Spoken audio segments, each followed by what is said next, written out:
అందరికీ మరణాత మరణాత మహిమస్వరం కార్యక్రమం వీక్షిస్తున్న దేవుని పిల్లలైన మీ అందరికీ ప్రభు నామములో శుభములు కలుగును గాక. ప్రతిరోజు ఇదే సమయమునకు ఈ కార్యక్రమమును వీక్షించి దైవాశీర్వాదములు పొందండి. ఇప్పుడు పాస్టర్ సామ్యూల్ సుందర్ రెడ్డి గారు దేవుని వాక్య వర్తమానం అందిస్తారు. శ్రద్ధగా ఆలకించండి. దేవునికి స్తోత్రం. అందరికీ మరణాత. దేవుడు అనుగ్రహించినటువంటి యొక్క ప్రాముఖ్యమైన సమయంలో కొద్ది నిమిషములు దేవుని వాక్యాన్ని ధ్యానించుకుందాము. పరిశుద్ధ వేద గ్రంథంలోని వాక్య భాగాన్ని చదువుకుందాము. అపోస్తలుడైన పౌలు ఎబ్రీలుకు రాసినటువంటి పత్రిక 2వ అధ్యాయము 3వ వచనాన్ని చదువుకుందాము. ఇంత గొప్ప రక్షణను మనము నిర్లక్ష్యము చేసిన ఎడల ఎలాగు తప్పించుకొందుము? అట్టి రక్షణ ప్రభు బోధించిన చేత ఆరంభమై దేవుడు తన చిత్తానుసారముగా సూచక క్రియల చేత మహత్కార్యముల చేతను నానా విధములైన అద్భుతముల చేతను వివిధములైన పరిశుద్ధాత్మ వరములను అనుగ్రహించిన చేతను. చాలండి. మహాపరిశుద్ధుడా, మహిమగల దేవ, ప్రేమ స్వరూపి, దయగల యేసు క్రీస్తు ప్రభువాని ఘనమైన నామానికి వందనాలు, స్తోత్రాలు, స్తుతులు చెల్లించుకొనుచున్నాము. శ్రేష్టమైనటువంటి ప్రాముఖ్యమైనటువంటి సమయాన్ని దానముగా ఇచ్చిన తండ్రి మీకు వందనాలు. కొద్ది నిమిషములు ప్రభువ నీ బిడ్డలతోనూ నాతోనూ మీరే మాట్లాడండి. నీ మహిమ కార్యాలను నీ బిడ్డల పట్ల జరిగించుమని, ఏ వాక్యము ద్వారా ప్రభువ నీ బిడ్డల హృదయాలను తృప్తిపరుస్తావో ఆ మాటలను ప్రభువ నాయన మాకు వినిపించుమని, వాక్యముఖముగా నాయన నీ బిడ్డలతోనూ నాతోనూ మీరే మాట్లాడి మహిమ పొందుకోమని మాట్లాడడానికి ఇష్టపడుతూ ఉన్నా మా మంచి బోధకుడుగా ఉన్న యేసు క్రీస్తు వారి నామములో అడిగి వేడుకొనిచున్నాం పరమ తండ్రి, ఆమెన్. దేవనామమును మీ ఎల్లరికూ శుభములు కలుగునుగాక, ఆమెన్. వాక్యం వింటున్నటువంటి దేవుని బిడ్డలారా, మరి పరిశుద్ధాత్మ తండ్రి ఈరోజు ఒక అద్భుతమైనటువంటి వాక్యాన్ని మీ కొరకు సిద్ధపరిచి ఉంచారు ఆయన. ఇది చాలా ప్రాముఖ్యమైనటువంటి అంశము. ప్రతి ఒక్కరూ ఖచ్చితముగా ఈ అంశాన్ని తెలుసుకోవాల్సినటువంటి పని ఉంది. కానీ గమనించండి, ప్రతిరోజు కూడా మరి ఈ కార్యక్రమాన్ని చాలా చక్కగా మీరు చూస్తూ ఉన్నారు, వాక్యాన్ని వింటూ ఉన్నారు. అక్కడితో విడిచిపెట్టకుండా మరి మాకు చాలా బాగా అర్థమవుతుందండి వాక్యము అనేటటువంటి మాటలు కూడా మాకు తెలియచేస్తూ ఉన్నారు, అనగా ఫోన్ చేసి చెప్తూ ఉన్నారు. చాలా సంతోషము. ఇది నా ద్వారా జరిగే కార్యము కాదు, కానీ పరిశుద్ధాత్మ తండ్రే ఈ యొక్క మరి ప్రసంగాన్ని ముందు కొనసాగిస్తూ ఉన్నాడు. సమస్త మహిమ ఆయనకే చెల్లునుగాక, ఆమెన్. అలాగే మీ యొక్క అవసరతలు, అక్కరలు, ఇబ్బందులు ఇవన్నీ కూడా ఫోన్ చేసి చెప్తూ ఉన్నారు, ప్రార్థన చేయించుకుంటున్నారు. మరి ప్రార్థనకు దేవుడు జవాబు అనుగ్రహిస్తూ ఉన్నాడు. చక్కగా మరలా మీ సమస్యలను కూడా తొలగిపోతున్నాయని ఫోన్ చేస్తూ ఉన్నారు. చాలా సంతోషము. సాక్ష్యాలు వెంటనే చెబుతూ ఉన్నారు. ఎందుకంటే మనము సేవిస్తున్న దేవుడు ఎలాంటి కార్యమైనా చేయగల సామర్థ్యం కలిగిన దేవుడు. మీకు విశ్వాసం ఉన్నట్లయితే విశ్వాస సహితమైన ప్రార్థన ఆ రోగిని స్వస్థపరచును. ఇదే మా సూత్రం, ఇదే మా మందు. ఏ సమస్య వచ్చినా కానీ యేసే మందై ఉన్నాడు. ఏ సమస్య వచ్చినా కానీ యేసే పరిష్కారం అయి ఉన్నాడు. ఏ ప్రశ్న అయినప్పటికీ యేసే జవాబు అయి ఉన్నాడు. ఎప్పుడు అంటే కనుక పూర్తిగా విశ్వాసం ఉంచాలి, అపనమ్మిక ఎక్కడా ఉండకూడదు. పూర్తి నమ్మకముతో, పూర్తి విశ్వాసముతో మనం ముందుకు సాగినట్లయితే ఖచ్చితముగా దేవుడు అద్భుతాలు, ఆశ్చర్య కార్యాలు మీ జీవితంలో కూడా జరిగిస్తాడు. ఇది ఎక్కడా కూడా మరి మనం ఈ మాటను తక్కువ చేయడానికి వీలు లేదు. ఎందుకంటే ఖచ్చితంగా దేవుడు అద్భుతాలు జరిగిస్తాడు. దాంట్లో ఏమాత్రము కూడా తిరగలేదు. ఎక్కడా లోపము అంటే విశ్వాసము డౌన్ అవుతూ ఉంది. అల్ప విశ్వాసం, అవిశ్వాసం ఇవన్నీ కూడా మనలోనికి రానివ్వకుండా యేసు క్రీస్తు ప్రభు వారి మీద మన విశ్వాసము గనక ఉంచగలిగితే అద్భుతాలు మనము చూడగలుగుతాం, ఆశ్చర్య కార్యాలు మనము చూడగలుగుతాం. మన జీవితము మలచబడుతుంది, మన జీవితము దేదీప్యమానముగా వెలిగిపోతుంది, క్రీస్తు కొరకు పత్రికలుగా మార్చబడుతుంది మన జీవితమే. ఇట్టి ధన్యత మనకు కావాలి అంటే ఖచ్చితంగా విశ్వాసం ఉంచాలి. వాక్యం విన్న తరువాత విశ్వాసము కలిగి ప్రార్థన చేయించుకుంటున్న వారు అనేక మంది ఉన్నారు. వారందరి జీవితాల్లో కూడా దేవుడు అద్భుతాలు జరిగిస్తున్నారు. అద్భుతాలు మాత్రమే కాదు, వారికి ఉన్నటువంటి సమస్యలు, శోధనలు, ఇబ్బందులు, ఇరుకులు అన్నీ కూడా తొలగించి వేస్తూ ఉన్నాడు. వారి జీవితాల్లో మార్చబడుతున్నాయి. గొప్ప ఆదరణ వారు పొందుకుంటున్నారు. శాంతి లేని వారి జీవితాల్లో శాంతి, సమాధానం జీవితంలో సమాధానం కలుగుతూ ఉంది. దేవుని కృపను బట్టి ఈ కార్యక్రమాన్ని మరి ఆదరిస్తున్న ప్రతి ఒక్కరికి కూడా ప్రభు పేర శుభాభివందనాలు తెలియజేస్తూ ఉన్నాను.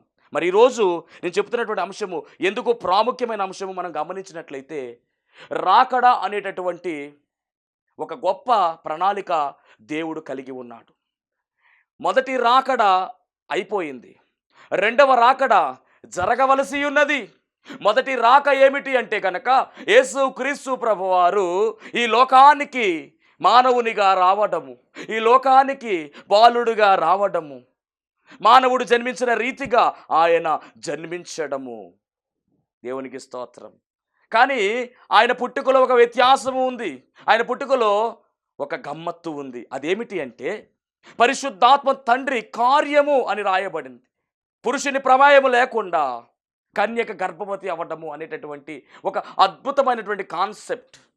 అనగా దేవాది దేవుడు పరిశుద్ధాత్మ తండ్రి ఈ కార్యాన్ని జరిగించినట్టుగా, ఆమె గర్భము తెరవబడినట్టుగా, ఆ గర్భంలోనికి యేసు క్రీస్తు ప్రభువు వారు వెళ్ళినట్టుగా, శిశువుగా ఆయన ఎదిగాడు. 9 నెలలు కన్య మరియా ఆయనను మోసింది, జన్మనిచ్చింది యేసుక్రీస్తు ప్రభు వారికి. ఆయన పెరిగి 33.5 సంవత్సరములు ఈ యొక్క మరి లోకములో ఆయన జీవించినట్టుగా, 3.5 సంవత్సరములు ఆయన సేవా పరిచర్య చేసినట్టుగా, ఆయన బోధించినట్టుగా ఎవరూ బోధించలేదు. ఆయన చేసిన అద్భుతాలు, మహిమ కార్యాలు, సూచక క్రియలు చాలా గొప్పవి. ఆయన బోధనా విధానము చాలా అద్భుతమైనటువంటి బోధనా విధానము. అన్ని ఉపమానాలతో ఆయన ప్రసంగాలు ఉన్నాయి, ఉపమానములతో ఆయన పరిచర్య జరిగింది. ఇంత పరిచర్య ఎందుకు? ఇంత పరిచర్య ఎందుకు? ఇంత సువార్త, కాలి నడకన సువార్త యాత్ర చేశాడు ఆయన. కంటి మీద కునుకు లేదు, నిద్ర లేదు ఆయనకు, ఆకలి ఏ సమయంలో తినేవాడో తెలియదు, తిండి లేనటువంటిదే. ఎందుకంటే ఆయన అంటాడు కదా, నా తండ్రి పని చేయడమే నాకు ఆహారం అయ్యున్నది అన్నాడు. దేవునికి స్తోత్రం. ఎందుకు అంటే ఏ ఒక్కరు కూడా నశించిపోకూడదు, అందరినీ వెదకి రక్షించడానికే యేసుక్రీస్తు ప్రభువు వారు ఈ లోకంలోనికి వచ్చాడు. మొదటి రాక ఎందుకు మానవుడిగా వచ్చాడు అంటే కనుక సమస్త మానవాళి ఎదుర్కొంటున్నటువంటి ఒకే ఒక్క తప్పిదము, ఒకే ఒక పాపము. దేవునికి స్తోత్రం. సమస్త మానవాళి ఎదుర్కొంటున్నటువంటి ఒకే ఒక పెద్ద సమస్య అన్నారు దీన్ని. ఆ పెద్ద సమస్య ఏమిటంటే పాపము. ఈ పాపము నుంచి విడుదల చేయడానికి, పాపము ఊబిలో కూరుకుపోయినటువంటి మానవుడిని బయటకు తీసుకుని రావడానికి యేసుక్రీస్తు ప్రభువు ఈ లోకానికి వచ్చాడు. అదే మొదటి రాక, అదే మొదటి రాకడా. అనగా క్రిస్మస్, మనము చేసుకునేటువంటి క్రిస్మస్ ఎందుకు అంటే కనుక యేసుక్రీస్తు ప్రభువు వారు దేవుడయ్యుండి ఈ లోకములోనికి మానవుడిగా రావడము, మానవుడిగా వచ్చి మానవుని వలె ఆయన జీవించాడు. కానీ ఆయన జీవితములో, ఆయన పుట్టుకలో కానీ, ఆయన జీవన విధానములో కానీ, ఆయన మాటలో కానీ, ఆయన క్రియల్లో కానీ ఎక్కడ పాపము అనేది లేకుండా, పాపం అనేది అంటనివ్వకుండా పాపరహితుడుగా ఆయన జీవించాడు. పాప సహితునిలో నుంచి పాపరహితుడు వచ్చునా అన్నారు యోబు గారు. అవును, వచ్చును అన్నారు మన యేసుక్రీస్తు ప్రభువారు. దేవునికి స్తోత్రం. పాప సహితుడిలో నుంచి పాపరహితుడుగా, పేర్లు కూడా గమనించండి, పాప సహితుడు, పాప రహితుడు. జస్ట్ ఒకే ఒక అక్షరం అక్కడ అర్థాన్ని మార్చివేస్తూ ఉంది. దేవునికి స్తోత్రం. పాపరహితుడుగా ఆయన ఈ లోకానికి వచ్చాడు. పాపం అనే దాన్ని ఎక్కడ అంటనివ్వకుండా మానవుల యొక్క ప్రతి పాపమును కూడా కడిగి వేసినటువంటి మహనీయుడు ఆయన. ప్రతి పాపిని కూడా పరిశుద్ధునిగా మార్చివేసినటువంటి గొప్ప దేవుడు, ఏకైక దేవుడు ఆయన మాత్రమే. దేవునికి స్తోత్రం. మనందరి నిమిత్తము, సర్వమానవాళి నిమిత్తము ఆయన తన రక్తాన్ని చిందించాడు. సర్వమానవాళి నిమిత్తము తన ప్రాణాన్ని పెట్టాడు. సర్వమానవాళి నిమిత్తము శ్రమను అనుభవించాడు. సర్వమానవాళి నిమిత్తము అవమానం అనుభవించాడు. సర్వమానవాళిని రక్షించడమే ఆయన ధ్యేయమైనది. కాబట్టి ఆయనకున్న పేరే రక్షకుడు. యేసు అనగా రక్షకుడు అని అర్థము. అనగా మొదటి రాక ఎందుకు అంటే రక్షించడానికి. ఎవరిని రక్షించడానికి? పాపులను రక్షించడానికి. చదువుదాం. అపోస్తలుడైన పౌలు తిమోతికి రాసినటువంటి మొదటి పత్రిక, మొదటి అధ్యాయము 15వ వచనాన్ని మనము చదివినట్లయితే, పాపులను రక్షించుటకు క్రీస్తు యేసు లోకమునకు వచ్చెను. అను వాక్యము నమ్మదగినదియు పూర్ణాంగీకారమునకు యోగ్యమైనదియునై ఉన్నది. దేవునికి స్తోత్రం. క్రీస్తు యేసు లోకమునకు వచ్చారు. ఎందుకు అంటే పాపులను రక్షించడానికి. మొదటి రాక ఎవరి కొరకు అంటే పాపుల కొరకు. పాపులు ఎవరు అంటే భేదమేమీ లేదు, అందరూ పాపము చేసి ఉన్నారు అనగా సర్వమానవాళి కూడా పాపులే. కాబట్టి సర్వమానవాళిని రక్షించడానికి యేసుక్రీస్తు ప్రభువారు ఈ లోకములోనికి వచ్చి ఉన్నారు. ఇది మొదటి రాక యొక్క ఉద్దేశము, పాపులను రక్షించడమే. ఎలా రక్షించాలంటే వెదకి రక్షించడము. తప్పిపోయినటువంటి వారిని వెదకి రక్షించే కార్యక్రమం ఎవరు చేశారు అంటే మొదటి రాకలో యేసుక్రీస్తు ప్రభువారు చేశారు. ఎంత గొప్ప భాగ్యము, ఎంత గొప్ప వాక్యము గమనించాలి. దేవునికి మహిమ కలుగును గాక. అంటే ఆయన మొదటి రాక. అలాగే మత్తయి సువార్తలో కూడా ఒక అద్భుతమైనటువంటి మాట, ఆయన రాకను గురించినటువంటి మాట మనం బాగుగా ఎరిగిన వారమై ఉన్నాము. దేవునికి స్తోత్రం. ఆయనే తన ప్రజలను వారి పాపముల నుండి విమోచించును, రక్షించును, కనుక ఆయనకు యేసు అను పేరు పెట్టుదవనెను అనేటటువంటి మాట కూడా మత్తయి సువార్తలో మనకు గాబ్రియేలు దేవదూత తెలియజేసినటువంటి విషయము మనం బాగా ఎరిగిన వారమై ఉన్నాము. దేవునికి స్తోత్రం. కాబట్టి గమనించాలి, యేసుక్రీస్తు ప్రభువు వారి యొక్క మొదటి రాక ఎందుకు అంటే మనల్ని రక్షించడానికే ఆయన వచ్చాడు. ఈ విషయాన్ని మనము గమనించవలసిన వారమై ఉన్నాము. దేవునికి స్తోత్రం. చదువుదాం 21వ వచనం. మత్తయి సువార్త 1:21 ఈ మాట కనబడుతుంది. మత్తయి సువార్త 1:21 ఆమె యొక్క కుమారుని కనెను, తన ప్రజలను వారి పాపముల నుండి ఆయనే రక్షించును, గనుక ఆయనకు యేసు అను పేరు పెట్టుదవనెను. చూసారా, పాపులను రక్షించడానికి వచ్చిన రక్షకుడు. అందుకనే పాపుల రక్షకుడు యేసుక్రీస్తు ప్రభువు అని ఆయనకు పేరు. యేసు అనగా రక్షకుడు. రక్షకుడు చాలా మంది ఉండొచ్చేమో కానీ ఈ రక్షకుడు ఒక్కడే బలి అయిపోయాడు. సమస్త మానవాళి కొరకు యేసుక్రీస్తు ప్రభు ఒక్కడే బలి అయిపోయాడు. బలి అవ్వడానికే ఈ లోకానికి వచ్చాడు. బలి పశువుగా, యజ్ఞ పశువుగా మారిపోయిన వాడు ఆయన. సమస్త మానవాళిని పాపమును నుంచి కడిగి వేసిన వాడు ఆయన. పాపాన్ని తన రక్తముతో కడిగి వేసి పరిశుద్ధునిగా మలచివేసినటువంటి ఏకైక దేవుడు నేను ప్రకటిస్తున్న యేసుక్రీస్తు ప్రభువు. దేవునికి స్తోత్రం. కాబట్టి మొదటి రాక ఎందుకు అంటే మనందరి కొరకు, మన పాపముల నిమిత్తము బలి అవ్వడానికి, బలి పశువుగా వదకు తేబడినటువంటి గొర్రె పిల్లగా ఈ లోకానికి వచ్చారు. బలి అవ్వడమే ఈ మొదటి రాక.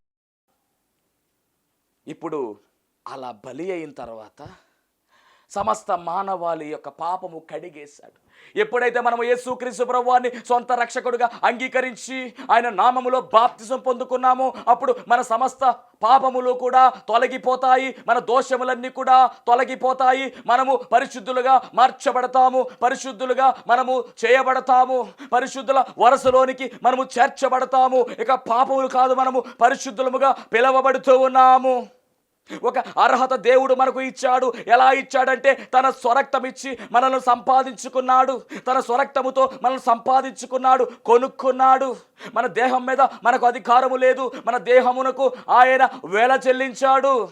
విమోచన క్రయధనముగా తన రక్తాన్ని, తన ప్రాణాన్ని ఆయన చెల్లించినట్టుగా మనం చూస్తూ ఉన్నాం. దేవునికి స్తోత్రం. గొప్ప విడుదల మనకు జరిగింది. దీనినే ఏమన్నారంటే గొప్ప రక్షణ. ఇంత గొప్ప రక్షణను మనము నిర్లక్ష్యము చేసిన ఎలాగూ తప్పించుకొందుము. ఈ మాట చాలా చాలా ప్రాముఖ్యమైనటువంటి మాట. 2:3 హెబ్రీ పత్రికలో రాయబడిన మాట. ఇదే మన మూలవాక్యము. ఇంత గొప్ప రక్షణ, ఎంత గొప్ప రక్షణ అంటే తన ప్రాణాన్ని మన కొరకు దానముగా పెట్టినటువంటి రక్షణ, తను తానే అర్పించుకున్నటువంటి రక్షణ. దేవుడయ్యుండి దీనుడిగా, హీనుడిగా ఈ లోకములోనికి దిగి వచ్చి దారిద్ర్యతను అనుభవించి, అవమానమును అనుభవించి, నిందలు అవమానములు అనుభవించి ప్రాణాన్ని మన కొరకు పెట్టినటువంటి రక్షణ, గొప్ప రక్షణ. రక్షింపబడినటువంటి మనము అనగా ప్రభు రక్తంలో కడగబడి మందిరానికి వెళ్తూ ఉన్నటువంటి మనము, సంస్కార కార్యక్రమములో పాలు పొందుకున్న మనము ఒకవేళ లోకములోనికి మరలా వెళ్ళి ఈ గొప్ప రక్షణను నిర్లక్ష్యం చేస్తానేమో జాగ్రత్త. ఎందుకు ఈ రక్షణ? ఎందుకు ఈ రక్షణ నిర్లక్ష్యము చేయకూడదు అంటే కనుక రాబోయేటటువంటి ఉగ్రత నుంచి ఎవరు తప్పిస్తారు? ఒకవేళ నీవు రక్షింపబడి ఉండవచ్చేమో, కానీ పరిస్థితుల వల్ల లోకములోనికి వెళ్ళిపోతున్నావేమో, లోకాశలు నీలోనికి వస్తున్నాయేమో. లోకములో ఉన్నదేది కూడా ఆయనది కాదు. లోకములో ఏవి ఉన్నాయంటే శరీరాశ, నేత్రాశ, జీవపుటంబము, ఇవి లోకములో ఉన్నవి. ఇవేవి కూడా దేవునివి కావు. ఒకవేళ నిన్ను లోకము ఆకర్షిస్తుందేమో, లోకములోనికి వెళ్ళిపోతున్నావేమో, జాగ్రత్త. అలా వెళ్ళిపోతూ ఉంటే, లోకములో కలిసిపోతూ ఉంటే కనుక, లోకాచారాల్లోనికి నువ్వు వెళుతున్నట్లయితే కనుక ఖచ్చితముగా ఈ గొప్ప రక్షణను నువ్వు నిర్లక్ష్యం చేసిన వాడవవుతావు, దానవవుతావు. జాగ్రత్త. ఇంత గొప్ప రక్షణను మనము నిర్లక్ష్యము చేస్తే ఎలాగు తప్పించుకుందాము అంటే రాబోయేటటువంటి ఉగ్రత దినములు ఉన్నవి. జాగ్రత్త. 7 ఏండ్ల శ్రమల కాలం ఉన్నది. జాగ్రత్త. దాన్ని తప్పించుకోవాలి అంటే నువ్వు పొందుకున్నటువంటి ఈ రక్షణను చేతపుచ్చుకుని జాగ్రత్తగా ఉండి ఎగిరి మేఘం ఎక్కాలి. ఎగిరి మేఘము ఎక్కకుండా, అనగా రాకడలోనికి ఎత్తబడకుండా లాగే ప్రయత్నము చేసేటటువంటి గుణము కలిగినదే సాతాను. ఎవరిని మృంగుదమాని గర్జించు సింహం వలె వాడు పొంచి ఉన్నాడు. జాగ్రత్త. వాక్యం వింటున్నటువంటి దైవ జనాంగమా, వాక్యం వింటున్నటువంటి సహోదరుడా, యవ్వనస్తుడా, ప్రభు నీతో మాట్లాడుతున్న మాట జాగ్రత్త. నీ యవ్వనేచ్ఛ నుంచి బయటికి రమ్మని ప్రభు నిన్ను పిలుస్తూ ఉన్నాడు. వాటిని విడిచిపెట్టు. దేవుడు నిన్ను ఆశీర్వదించబోతూ ఉన్నాడు. దేవునికి మహిమ కలుగును గాక. నీ ఉద్యోగము అధికము చేయబోతూ ఉన్నాడు. ఎప్పుడు నా స్థితి ఇదే, ఏటి నా పరిస్థితి అని ఈ వాక్యం వింటున్నావు కదా సహోదరి, ప్రభు నీతో మాట్లాడుతున్న మాట ఏంటో తెలుసా? ఇదిగో దేవుడు నీ యొక్క స్థాయిని, నీ స్థితిని మార్చబోతూ ఉన్నాడు. గొర్రెలు కాసుకుంటున్నటువంటి దావీదును లేవనెత్తిన దేవుడు, గొర్రెలు కాసుకుంటున్నటువంటి దావీదును లేవనెత్తి సింహాసనం మీద ప్రజలను కాసేటటువంటి గొప్ప రాజుగా నిలవబెట్టినటువంటి దేవుడు నీకు చెబుతున్న మాట ఏమిటో తెలుసా? నీ స్థాయి మారబోతుంది, నీ స్థితి మారబోతూ ఉంది. ఎక్కడైతే నీవు అవమానం పొందుకుంటున్నావో అక్కడ నీకు ఘనతను దేవుడు చూపిస్తూ ఉన్నాడు. నీ కొరకు దాచిపెట్టిన మేలు దేవుడు నీకు ఇవ్వబోతూ ఉన్నాడు. నువ్వు నమ్మిక కలిగి ప్రార్థన చెయ్యి. ఈ దినం మొదలుకు నీ ప్రార్థనలో బలముగా గడుపు. దేవుడు అద్భుత కార్యాలు జరిగించడానికి ఆయన సిద్ధమవుతూ ఉన్నాడు. దేవునికి మహిమ కలుగును గాక. మరి దేవుడిచ్చినటువంటి ఈ మొదటి రక్షణ, అనగా మొదటి రాకలో ఆయన వచ్చి మనందరికీ కూడా రక్షణ ఇచ్చాడు. అనగా పాపము నుంచి పరిపూర్ణమైన విడుదల ఇవ్వడం జరిగింది. మరి రక్షణ మనం ఏం చేయాలంటే జాగ్రత్తగా కాపాడుకోవాలి. జాగ్రత్తగా దీన్ని మనం ఏం చేయాలంటే కొనసాగించాలి. ఒకవేళ రక్షింపబడిన తర్వాత నేను రక్షణ పొందేసుకున్నాను కదా, పర్వాలేదులే అని అనుకుంటున్నారేమో. జాగ్రత్త. రక్షణ పొందుకోవడం ఒక ఎత్తు అయితే, ఆ రక్షణలో మనము ఒదిగి ఉండడం ఒక ఎత్తు. రక్షింపబడినటువంటి మనము ఆ రక్షణను కాపాడుకోవడము ఒక ఎత్తు అయినది. జాగ్రత్త.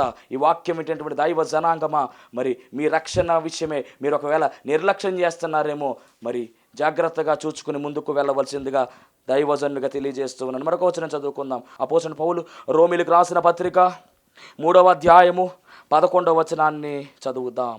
నీతిమంతుడు లేడు, ఒక్కడునూ లేడు, గ్రహించు వాడెవడునూ లేడు, దేవుని వెతకు వాడెవడునూ లేడు.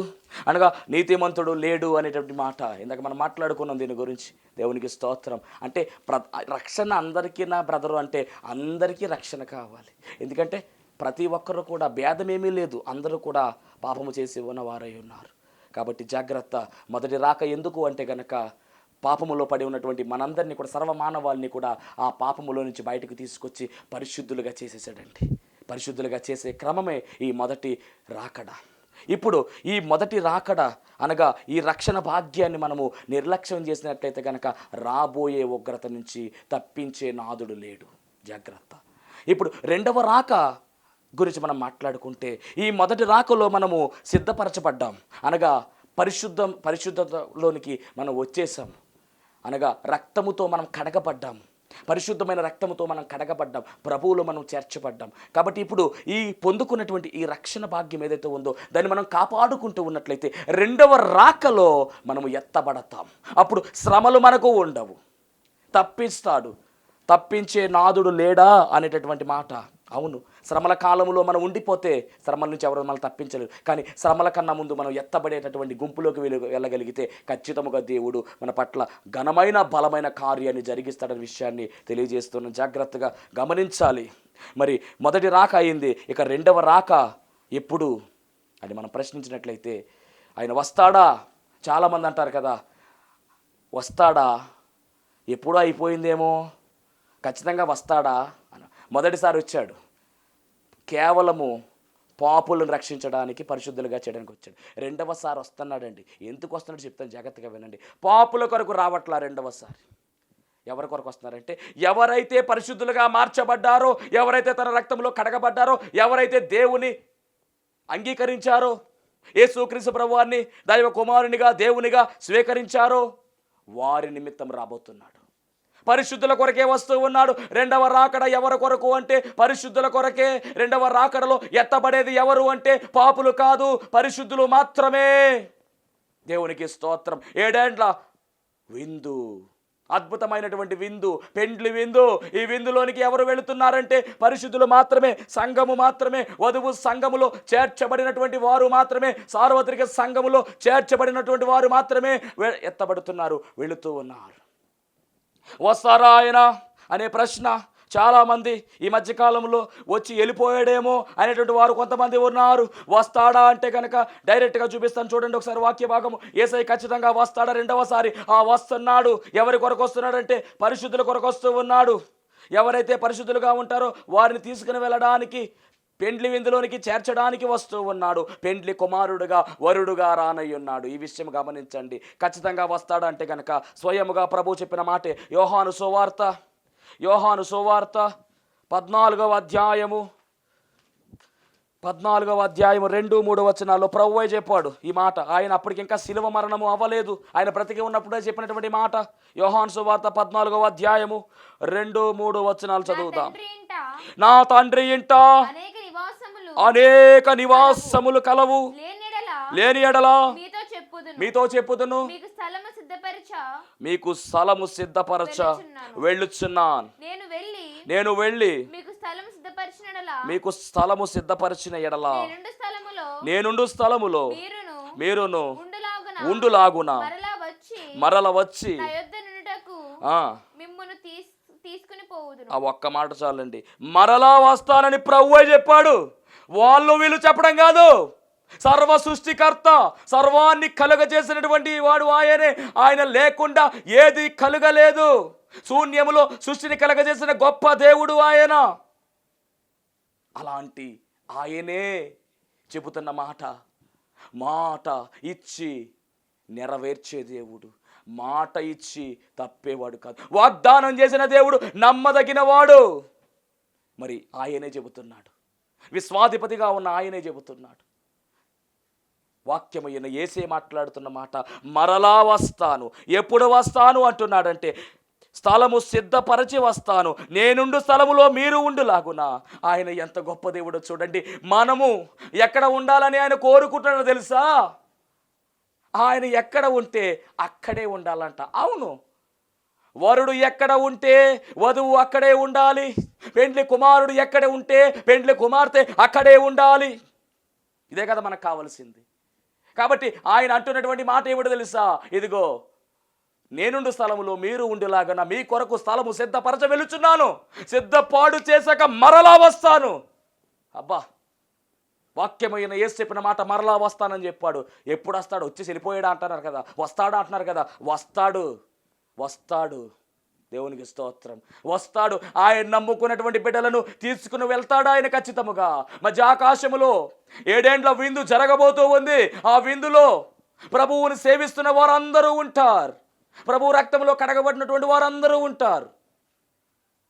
యేసు నామ స్మరణ చేస్తున్న ప్రతి ఒక్కరూ కూడా దాంట్లో ఉంటారు. దేవునికి స్తోత్రం. ఒకరోజు రాబోతూ ఉంది అద్భుతమైనటువంటి రోజు.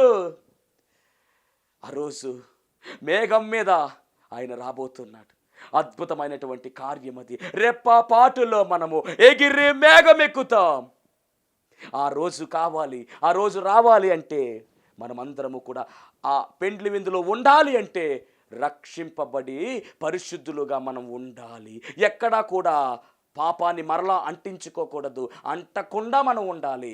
అంటూ మనము దూరంగా వెళ్ళిపోవాలి. మహాపరిశుద్ధుడా, మహిమగల దేవ, ప్రేమ స్వరూపి, దయగల యేసు క్రీస్తు ప్రభువాని ఘనమైన నామానికి వందనాలు, స్తోత్రాలు, స్తుతులు చెల్లించుకొనుచున్నాం. నాయనా, ఇదిగో నీ రెండవ రాకడలో ప్రభువా మేమందరము కూడా ఎగిరి మేఘమెక్కగల కృపను, భాగ్యమును మాకు దయచేయమని నీ బిడ్డలను దీవించండి, ఆశీర్వదించండి. వారు ఏవైతే కోరుకుంటున్నారో వాటన్నిటినీ కూడా వారి జీవితాల్లో నెరవేర్పు గావించుమని, మీరే మహిమ, ఘనత, కీర్తి, ప్రభావం పొందుకోమని త్వరగా రానయ్యున్న యేసుక్రీస్తు వారి నామములో అడిగి వేడుకొనుచున్నాము పరమ తండ్రి, ఆమేన్. అందరికీ మరణాత. దేవునికి స్తోత్రము. మరి షకినా కుమార్ గారి యొక్క కుమారుడు గురించి అనగా శ్రీనివాసరెడ్డి గారి గురించి షాల్లో అంశం పెట్టామండి. దుబాయ్ వెళ్ళాలనేటువంటి అంశాన్ని మరి వీళ్ళు చెప్పడం జరిగింది. దాని కొరకు దేవుడు కృప చూపించి మరి శ్రీనివాసరెడ్డి గారు క్షేమంగా దుబాయ్ వెళ్ళడానికి దేవుడు కృప చూపించారు. దాదాపుగా 2,50,000 రూపాయలు ఖర్చు పెట్టుకుని అక్కడికి వెళ్ళారు. అక్కడికి వెళ్ళిన తర్వాత పని సరిగా లేదు, ఏజెంట్ మోసం చేయడం జరిగింది.